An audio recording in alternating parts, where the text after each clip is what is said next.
In Leviticus chapter 24 we read, "The Lord spoke to Moses, saying, Command the children of Israel that they bring to you pure oil of pressed olives for the light, to make the lamps burn continually.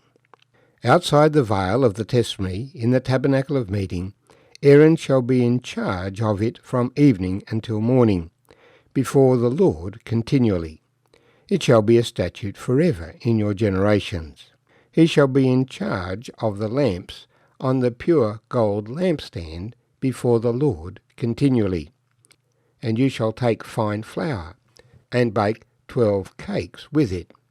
2/10 of an ephah shall be in each cake. And you shall set them in 2 rows, 6 in a row, on the pure gold table before the Lord. And you shall put pure frankincense on each row, that it may be on the bread for a memorial, an offering made by fire to the Lord. Every Sabbath you shall set it in order before the Lord continually, being taken from the children of Israel by an everlasting covenant. And it shall be for Aaron and his sons, and they shall eat it in a holy place, for it is most holy to him from the offerings of the Lord made by fire, by a perpetual statute. Now the son of an Israelite woman, whose father was an Egyptian, went out among the children of Israel, and this Israelite woman's son and a man of Israel fought each other in the camp. And the Israelite woman's son blasphemed the name of the Lord, and cursed, and so they brought him to Moses. His mother's name was Shemelith, the daughter of Dibri of the tribe of Dan. And they put him in custody, that the mind of the Lord might be shown to him. And the Lord spoke to Moses, saying, Take outside the camp him who has cursed. Then let all who heard him lay their hands on his head, and let all the congregation stone him. Then you shall speak to the children of Israel, saying, Whoever curses his God shall bear his sin. And whoever blasphemes the name of the Lord shall surely be put to death. All the congregation shall certainly stone him, the stranger as well as him who is born in the land. When he blasphemes the name of the Lord, he shall be put to death. Whoever kills any man shall surely be put to death. Whoever kills an animal shall make it good, animal for animal. If a man causes disfigurement of his neighbour, as he has done, so shall it be done to him. Fracture for fracture, eye for eye, tooth for tooth. As he caused disfigurement of a man, so shall it be done to him. And whoever kills an animal shall restore it, but whoever kills a man shall be put to death. You shall have the same law for the stranger and for one from your own country. For I am the Lord your God. Then Moses spoke to the children of Israel, and they took outside the camp him who had cursed, and stoned him with stones. So the children of Israel did as the Lord commanded Moses. My name's Arthur, and I thank you for joining me as we share together Leviticus chapter 24. Several sections in this chapter. The first 2 deal with the holy place in the tabernacle. The tabernacle, the building where God would be worshipped, consisted of 2 rooms, the holy place and the most holy place, and these were separated by a heavy veil. In the first room, the holy place, were 3 items of furniture: a 7-branch lampstand called the menorah, and characteristic of the Jewish people, and a table opposite it on which were 12 loaves of bread, replaced each Sabbath.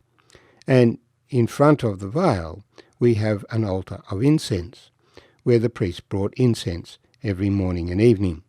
So the priest, when he made the morning and evening sacrifices, would come into this first room to burn the incense at the hour of prayer, and also to maintain the burning of the lamps, that the lamp might be continually burning in the presence of the Lord.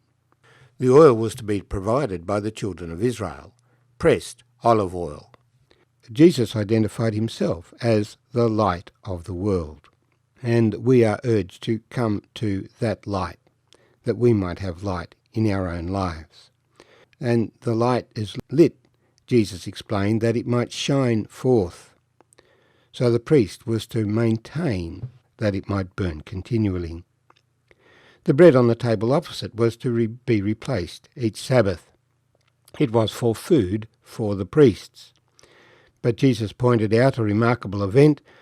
When David came to the priests hungry, the priests allowed him to eat this holy bread on the condition that he and his men were holy, and the Lord did not judge them because of the necessity of the situation. But here we're specifically told that it was for Aaron and his sons, and they shall eat it in a holy place, for it is most holy. It is most holy to him from the offerings of the Lord made by fire, by a perpetual statute. But then we have a situation that arose when a young man got in a fight and blasphemed God and cursed. This young man had an Egyptian father and a Jewish mother. The question always arises, what punishment do you bring to somebody who breaks the law? For this was one of the 10 Commandments. You shall not take the name of the Lord your God in vain, for the Lord will not hold him guiltless who takes his name in vain. And this young man had broken that commandment. What should be his penalty? And they seek guidance from the Lord. The outcome was that the Lord said the people who heard him curse were to take him outside the camp, to identify him by putting their hands on him. So they needed to own the fact that they heard him curse, and then the congregation would stone the person on the testimony of those who heard him. And this leads to a discussion of what judgments apply when a person does something that is wrong. The real problem with a law concerning blasphemy is it is a very convenient law to falsely accuse people. And it was a charge laid against the Lord Jesus when he confessed that he was the Christ, the Son of God. But they rejected his claim and accused him of blasphemy. It was also the charge against Stephen, whom Saul condemned to death, taking the coats of those who stoned Stephen.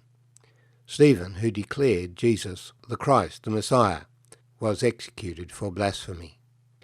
It was also the charge that Jezebel used against Naboth, having some evil men come and falsely claim that he had cursed God, and on the basis of their false testimony to have Naboth killed so that Ahab could claim Naboth's vineyard as his own.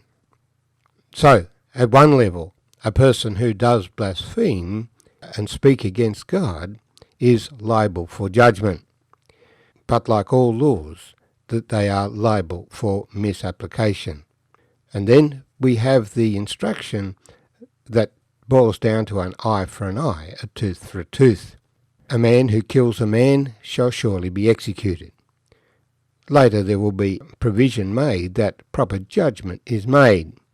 And the point of an eye for an eye and a tooth for a tooth is not so much that the eye be destroyed, but that the judgment not be excessive. For we find early on in the scriptures the story of Lamech, who says to his wives, I have killed a young man who injured me. Here we have a completely disproportionate punishment. An injury receives the death penalty. And throughout history we have had the death penalty imposed for theft and for many crimes, completely disproportionate. If we're going to bring punishments on people, they need to be proportionate to the injury that was caused. And that was the point. But the Lord Jesus brought in a better way in the Sermon on the Mount in Matthew chapter 5, when he said, You have heard that it was said, an eye for an eye and a tooth for a tooth. But I tell you not to resist an evil person, but whoever slaps you on the right cheek, turn the other to him also. If anyone wants to sue you and take away your tunic, let him have your cloak also. And whoever compels you to go 1 mile, go with him 2. Give to him who asks, and from him who wants to borrow from you, do not turn away.